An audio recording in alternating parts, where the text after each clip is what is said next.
ओम शांति। आज 4 मई 2017। मीठा बाबा, आज हम बच्चों को गाइड बनकर के घर वापस जाने का रास्ता बता रहा है। बाबा के इन मधुर महावाक्यों को हमने अपनी मॉर्निंग क्लास में सुना। आइए अब उस पर मनन और चिंतन करें। मीठे बाबा बोले कि मीठे बच्चे, इस समय बूढ़े, बच्चे, जवान सबकी वानप्रस्थ अवस्था है, क्योंकि सभी को वाणी से परे मुक्ति धाम में जाना है। तुम उन्हें घर का रास्ता बताओ। बाबा कहते हैं कि एक ऐसा समय आता है जबकि सभी आत्माओं को नाटक पूरा होने पर वापस जाना होता है।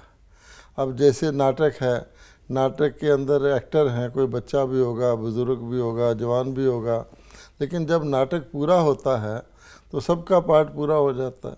इसी प्रकार के अगर इस दुनिया का नाटक चलता रहे तो एक्सपेक्ट किया जाता है कि बच्चा जवान होगा, बूढ़ा होगा। आजकल तो वो एक्सपेक्टेशन भी गई, क्योंकि अकाल मृत्यु का बाज़ार गर्म है। बच्चे शरीर छोड़ जाते हैं, माता पिता बैठे रहते हैं। लेकिन अब बाबा कहते हैं, बाबा क्योंकि त्रिकालदर्शी है, अब सारा नाटक ही पूरा होने वाला है, जिसको कहते हैं क़यामत का समय है, सबके वापस लौटने का समय है। ये सृष्टि रूपी मंच पर ये खेल दोबारा शुरू होगा। जैसे एक शो के बाद दूसरा शो शुरू होता है, वो समय है। इसलिए वानप्रस्थ अवस्था उसीलिए कहा जाता है। दुनिया में वानप्रस्थ कहते हैं जब कोई व्यक्ति प्रौढ़ हो जाता है, लेकिन इसका शाब्दिक अर्थ है वाणी से परे, अर्थात उस दुनिया में जाने का जहाँ आवाज़ नहीं है, अर्थात जो आत्माओं का लोक है। ये लोक हमारा इसको कहते हैं टॉकी वर्ल्ड।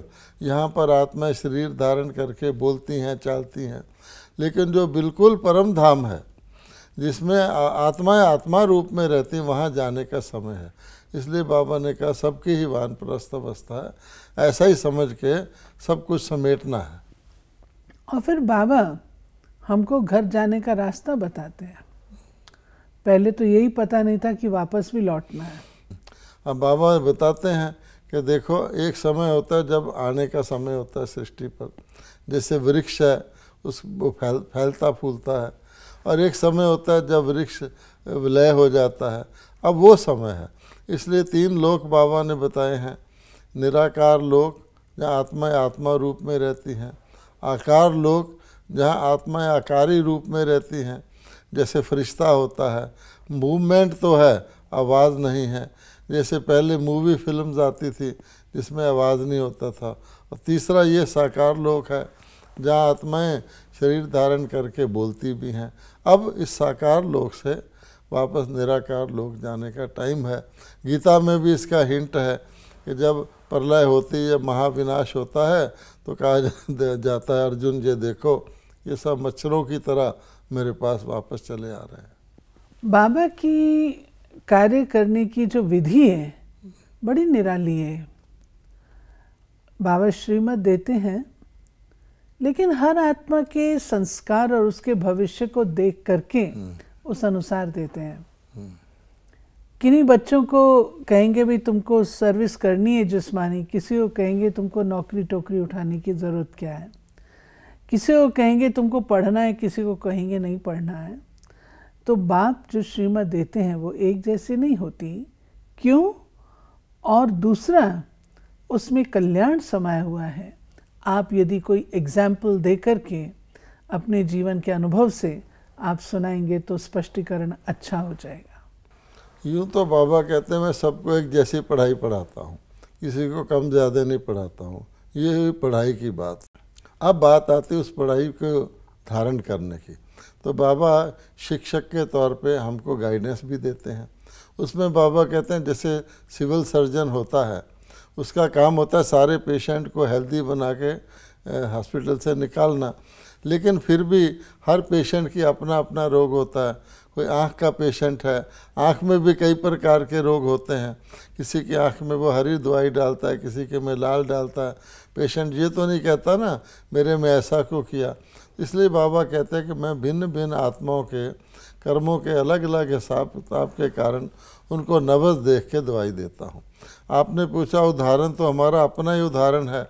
मेरा छोटा भाई था और मैं था, जब हम 1953 में ब्रह्मा बाबा के सामने पहली बार गए तो मेरे छोटे भाई को ब्रह्मा बाबा ने कहा, वो 12th क्लास में पढ़ता था, बच्चे तुम पढ़ाई छोड़कर ईश्वरी मार्ग में लग जाओ। मैं चार्टर्ड अकाउंटेंसी सीखता था, लॉ पढ़ता था। मुझे कहा तुम पढ़ाई पूरी कर लो। बाद में हमने देखा 3 साल बाद मेरे छोटे भाई ने शरीर छोड़ दिया। तो उन 3 सालों में उसने अच्छी ईश्वरी सेवा कर ली। मैंने अभी तक शरीर नहीं छोड़ा। तो बाबा को ये पता रहता है ना, तो हर एक को उसका नब्ज़ देख के बाबा राय देते हैं जिसमें कल्याण होता है। जिसमें जिस आत्मा का कल्याण है उस अनुरूप बाबा उन्हें राय देते हैं। कोई समझे कि बाबा ने इनको ये कहा, मुझे ये बात क्यों नहीं कही, ये नहीं होता। तो बाबा ने कहा है कि भोलेनाथ से निराला, यानी शिव बाबा जो है वो भोलानाथ है। और जो उसमें डमरू की बात आई है, बाबा कहते वो शंकर को कह देते हैं। कितने आश्रम है जहाँ वेद शास्त्र उपनिषद आज सुनाते हैं, वो जैसे कि डमरू बजाते हैं। कितने आश्रम में जहाँ मनुष्य जाकर रहते भी हैं, लेकिन कोई एम ऑब्जेक्ट नहीं है। समझते हैं गुरु हमको वाणी से परे शांति धाम ले जाएंगे। बाबा कहते हैं यहाँ ही प्राण त्यागे परंतु वापस कोई भी जा नहीं सकते। सोचते हैं हम आश्रम में ही प्राण त्याग दें तो सीधे चले जाएंगे, लेकिन बाबा कहते ऐसे नहीं होता। क्योंकि बाबा कहते हैं जिनके आगे डमरू बजाते हैं ना, जैसे कहा जाता है भैंस के आगे बीन बजाने का कोई फ़ायदा नहीं। तो आप देखेंगे मदारी लोग डमरू बजा के बंदर को भी नचाते हैं, उसको सिखा देते हैं यहाँ से इधर आ जाओ, रूठ के ऐसे चले जाओ, बंदरी को कहते हैं। लेकिन वो रहते तो बंदर के बंदर ही है ना। तो बाबा कहते हैं इस प्रकार की अनेक प्रकार की, कभी बाबा इसको मेंढकों की ट्रां भी कहते हैं कि आप देखेंगे बरसात में बहुत से मेंढक आके तरह तरह के आवाज़ निकालते हैं। लेकिन उसका कोई फ़ायदा तो नहीं है ना, क्योंकि मनुष्य आत्माएँ जो स्वयं जन्म मरण के चक्कर में हैं, जो स्वयं अपनी गति सदगति के लिए पुरुषार्थ कर रहे हैं, जैसे हम साधु शब्द कहते हैं। साधु का अर्थ होता है साधक, अर्थात साधना करने वाला। किस चीज़ की साधना? सदगति की। तो जो व्यक्ति स्वयं ही सदगति की साधना का पुरुषार्थ कर रहा है, वो दूसरे की सदगति कैसे करेगा? अब मान लो किसी ने किसी को गुरु बना भी लिया, गुरु जी शरीर छोड़ गए, फिर आपका क्या होगा? तब भगवान कहते ये मेरा नाम, मैं परमात्मा सतगुरु हूँ। कहते हैं परमात्मा ही सदगति दाता है, परमात्मा ही गति दाता है, परमात्मा ही, फिर भी मेरा नाम अपने ऊपर रख के अनेक गुरु बन गए हैं। बाबा कहते हैं ऐसा कोई नहीं होगा जो गति सदगति का रास्ता बताए। बाप तुम बच्चों को गति सदगति का रास्ता बताते हो, उसका एक बेसिक फार्मूला बताते हैं कि बच्चे इस समय, चाहे बच्चा है, चाहे जवान है, चाहे वृद्ध है, सभी की वानप्रस्थ अवस्था है। जब वानप्रस्थ अवस्था है तो इस सृष्टि से उपराम होंगे, उपराम होंगे तो वो दुनिया की स्मृति बनी रहेगी। नहीं तो कई लोग गलत फहमी में रहते हैं, हमारी तो अभी छोटी आयु है, मुझे वानप्रस्थ बनने की क्या ज़रूरत है। वानप्रस्थ तो उनको अनुसार जाके 60 वर्ष की आयु के बाद लिया जाता है। इस गलत फहमी को दूर करते हैं। बाबा कहते हैं वानप्रस्थ में ले जाने वाला एक बाप ही है, वही अच्छी मत देंगे। कोई कहे बाबा हम घर बार ले यहाँ आकर बैठें, बाबा कहते नहीं, देखना होता है सर्विस लायक है या नहीं। कोई बंधन मुक्त है, बुजुर्ग हैं, सर्विसेबल है, तो उनको श्रीमत देते हैं कि भले यहाँ आकर के रहें, सेवा तो करेंगे ना।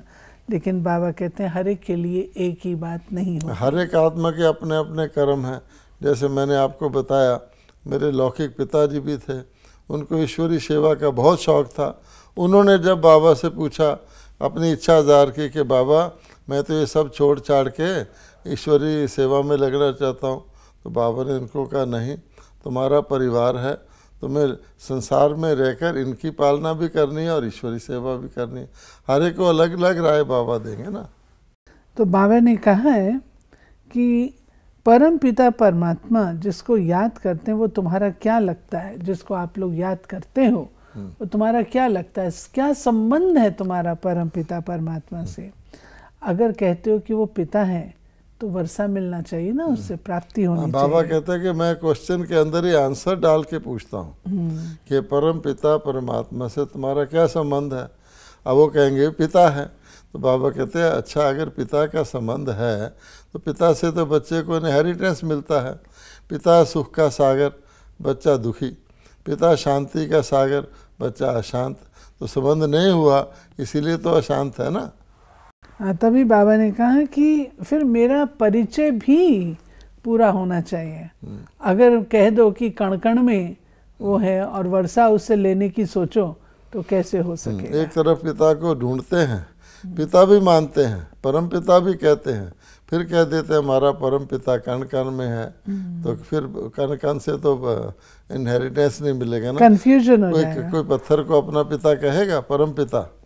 बाबा कहते हैं गॉड फादर सब मैसेंजर्स को भेजते हैं, ऐसा लोगों की मान्यता है। हाँ, धर्म स्थापन करने, फिर सर्वव्यापी की बात तो नहीं होती। उससे भी अगर सोचो कि भगवान का अवतार आया या पैगंबर आया, भगवान से पैगाम लेके आया, तो फिर सब जगह तो नहीं हुआ ना। क्या पैगंबर में भी भगवान और जिससे लाया उसमें भी भगवान, जिसको पैगाम सुना रहा है उसमें भी भगवान? ये कैसी अजीब विडंबना है। हाँ, कहते कुछ है मानते कुछ भी नहीं। हाँ, जैसे कि कहा कि मैसेंजर है तो मैसेंजर तो एक ही मैसेज ले आएगा ना। हाँ, भिन्न भिन्न मैसेज थोड़ी ले आएंगे।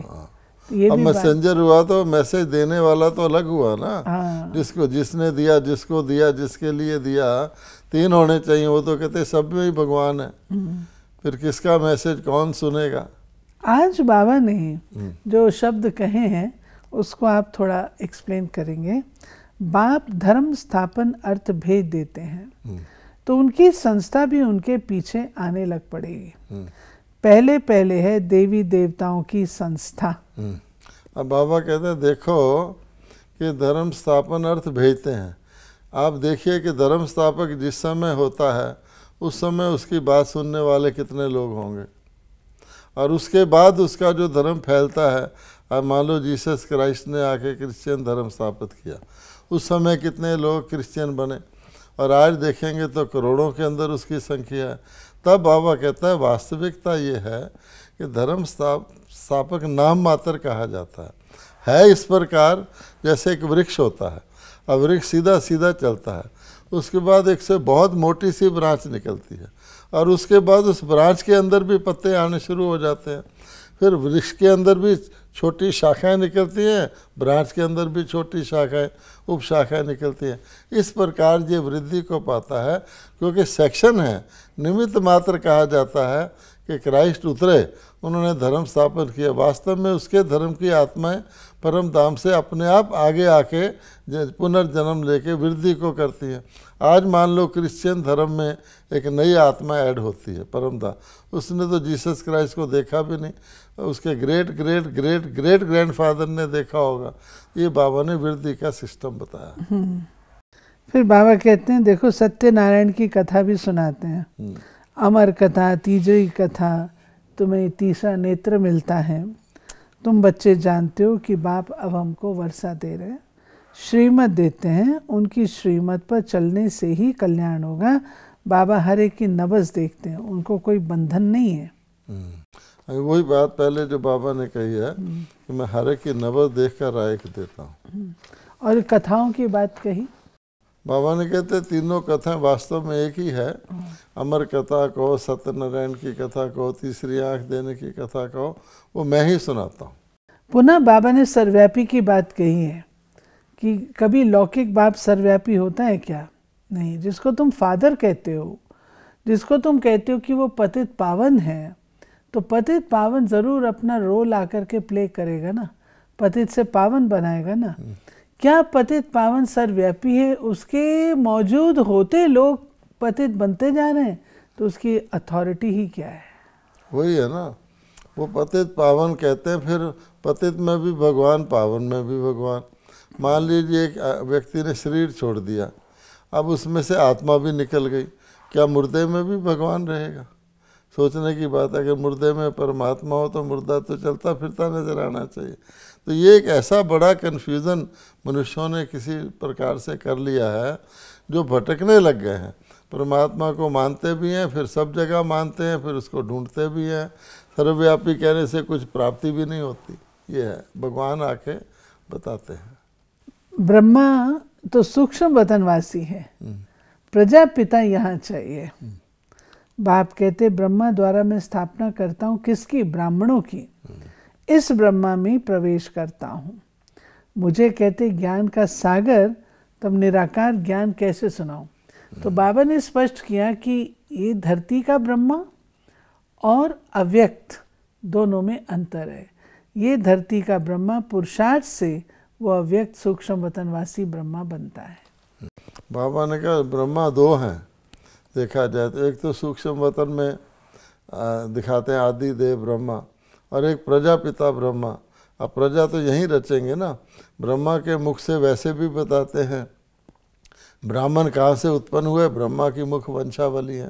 तो ब्रह्मा यहाँ चाहिए ना, ब्रह्मा के द्वारा ही भगवान मुख वंशावली अडॉप्ट करते हैं, अर्थात शूद्र आत्माओं को ज्ञान धारण कराने के लिए ब्राह्मण बनाते हैं। तो उन्होंने कंफ्यूज किया हुआ है। बाबा ने कहा कि सबका सदगति दाता एक बाप है। मैं साधुओं की भी सदगति करने आया हूँ। आगे चलकर वो तुम्हारे आगे झुकेंगे, कल पहले माफी। तभी तो श्रीमद् भगवत गीता में भी कहा गया है परित्रणाय साधुनाम विनाशाय च दुष्कृताम। अब ये शब्द कितने गौर करने योग्य हैं। भगवत गीता में लिखे हुए हैं परित्राणाय साधुनाम विनाशाय च दुष्टताम, कि दुष्टों का संहार और साधुओं का उद्धार मैं करता हूँ। अभी साधुओं का उद्धार मैं करने का अर्थ क्या हुआ कि साधु अपना उद्धार नहीं कर सकते, वो अपने उद्धार के लिए साधना कर रहे हैं। जैसे अपने उद्धार के लिए भगत भक्ति कर रहे हैं, ज्ञानी शास्त्र पढ़ रहे हैं, लेकिन करने वाला तो परमात्मा हुआ ना। फिर जो खुद आधार की ढूंढ रहा है वो दूसरे का आधार कैसे करेगा? आप किसी साधु जी से पूछिए भाई आप गंगा स्नान करने क्यों जाते हैं?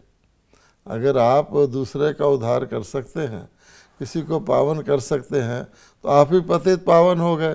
फिर आप पतित पावनी गंगा में स्नान करने क्यों जाते हैं? उत्तर नहीं है।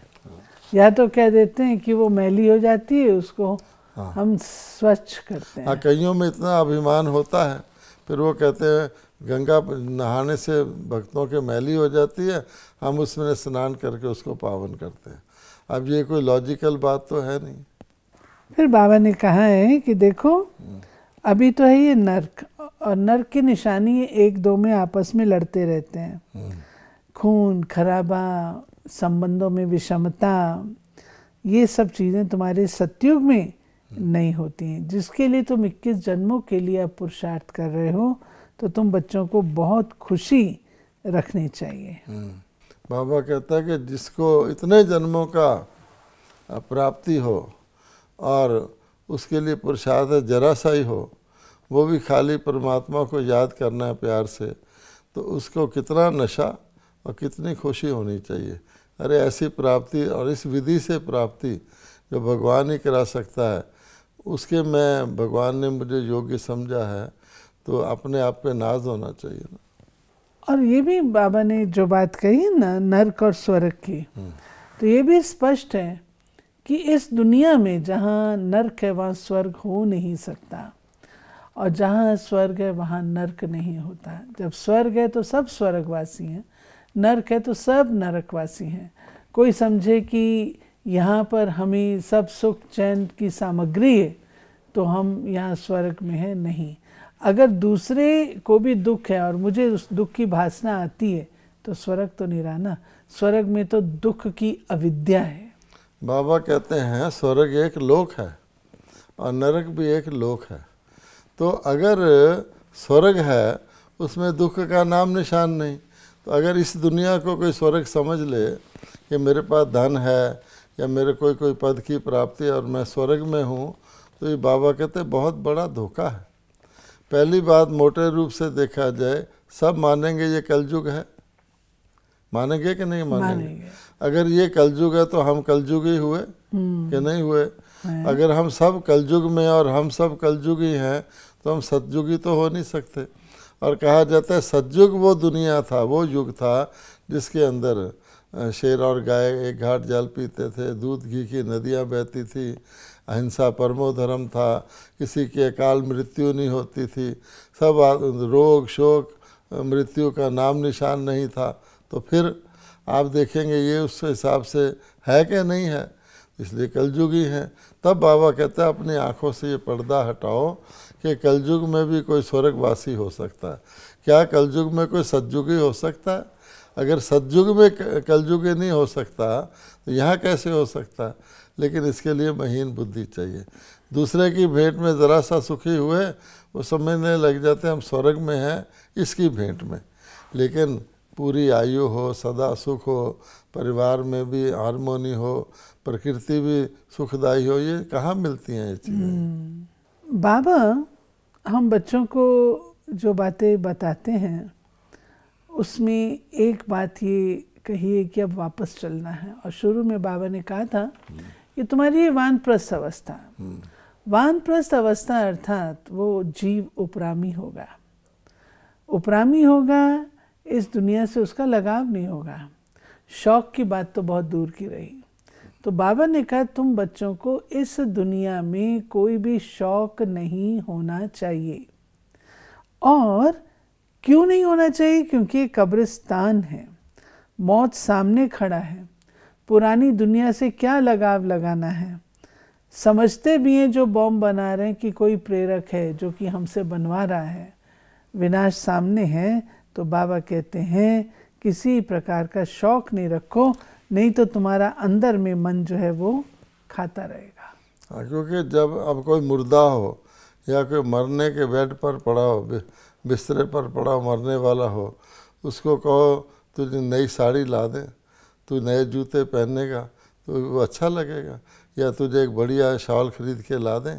नहीं, वो तो बेचारा जानता है कि मैं इन चीज़ों से वो वैसे ही उपराम हो चुका होगा, इन चीज़ों में उसका कोई इंटरेस्ट नहीं। अब बाबा कहते तुमको मानसिक तौर पे समझा दिया गया कि अब होलसेल मृत्यु का समय है, विनाश के नगाड़े बज रहे हैं, चारों ओर लोग देख भी रहे हैं, आजकल तो डायरेक्टली देख रहे हैं कि कितना बम चल रहे हैं जगह जगह, कैसे जाने जा रही हैं, लोग तबाह हो रहे हैं, कोई बोलने वाला नहीं, कोई सुनने वाला नहीं, कारण कुछ भी हो। और इससे भी ज़्यादा आजकल तो एटम बम परमाणु शस्त्रों को चलाने की भी बात लोग कहने लग गए हैं। कोई समय था जब वो कहते थे कि भाई एक बारी हो गया, दोबारा ये घटना, वो छोटा सा बॉम्ब चला था, आज तक उसके दुष्परिणाम दिख रहे हैं। और अब इतने बड़े बड़े अस्त्र शस्त्र हैं, कहते थे इनके भय से भी लड़ाई नहीं होगी, लेकिन अब धीरे धीरे कईयों ने बोलना शुरू कर दिया, हमने ऐसे ही थोड़ी रखे हुए हैं, ये खिलौने थोड़ी, हम तो इसको चला देंगे। कोई कहता है तुमसे पहले हम चला देंगे, पहले एग्रीमेंट करते हैं कि मैं पहला प्रयोग नहीं करूँगा, अब इससे भी दूर हटते जा रहे हैं। तब बाबा कहता विनाश काल विपरीत बुद्धि, उनकी समझ में नहीं है कि क्या हो रहा है, लेकिन इसमें भी कल्याण है। बाबा कहते तुम डबल फिलैंथ्रोपिस्ट हो और तुम बच्चे तन मन धन सब समर्पण करते हो और अविनाशी ज्ञान रतन भी देते हो। शिव बाबा को तुम क्या देते हो? शिव बाबा तो दाता है, उसको क्या देंगे? लोग कहते ईश्वर समर्पणम, बाबा कहते ईश्वर भूखा है क्या? वह कृष्ण अर्पणम करते हैं, दोनों को ही भिखारी बना दिया जबकि दाता है। अब देवता कृष्ण, उसको भी कृष्ण के देवता के अर्पण तुम क्या कर सकते हो, है ना? देवता तो वैसे ही दाता है, भरपूर है, और 16 कला संपूर्ण सर्वगुण संपन्न। इसलिए भगवान को भी कहते हैं, भगवान कहते हैं मैंने तुम्हारा लेके क्या करना है, ईश्वरी सेवा में लगाओ। इसलिए वो भक्ति मार्ग की जो रस्में हैं वो रिचुअल सी होती जा रही हैं। बहुत सारे पढ़े लिखे लोग अब इनके ऊपर क्वेश्चन करने लगे हैं। तो आज की मुरली में जो धारणा के लिए आया है कि किसी भी चीज़ में लागत नहीं रखनी है, दुनिया में किसी भी बात का शौक नहीं रखना है, क्योंकि ये कब्रिस्तान होने वाली है। अब नाटक पूरा होता है, हिसाब किताब चुकतू घर, चुकतो करके वापस घर जाना है। इसलिए योग बल द्वारा पापों से मुक्त हो पुण्य आत्मा बनना है, डबल दानी बनना है। वरदान है, नॉलेजफुल बन व्यर्थ को समझने, मिटाने और परिवर्तन करने वाले नेचुरल योगी भाव। नेचुरल योगी बनने के लिए मन और बुद्धि को व्यर्थ से बिल्कुल फ्री रखो। इसके लिए नॉलेजफुल के ही साथ साथ पावरफुल बनो। बल नॉलेज के आधार पर समझते हो ये रॉन्ग है, ये राइट है, ये ऐसा है, लेकिन अंदर वो समाव नहीं। ज्ञान अर्थात समझ और समझदार उसको कहा जाता जिसे समझना भी आता हो, मिटाना और परिवर्तन करना भी आता हो। तो जब व्यर्थ वृत्ति, व्यर्थ वाइब्रेशन स्वाहा करो, तब कहेंगे नेचुरल योगी। स्लोगन है, व्यर्थ से बेपरवाह रहो, मर्यादाओं में नहीं। ये थी बाबा की आज 4 मई 2017 की मुरली। बाबा ने इस मुरली में हमें श्रीमत की बात समझाई है। बाबा कौन सी श्रीमत किसे देते हैं और क्यों देते हैं, ये बाबा ही जाने। हमें इस बात में नहीं जाना है। हमें अब घर वापस चलने की तैयारी करनी है। अब हमारी सबकी वानप्रस्थ अवस्था है। दुनिया कब्रिस्तान, इस कब्रिस्तान से क्या ममत्व रखना, क्या मोह रखना। ओम शांति।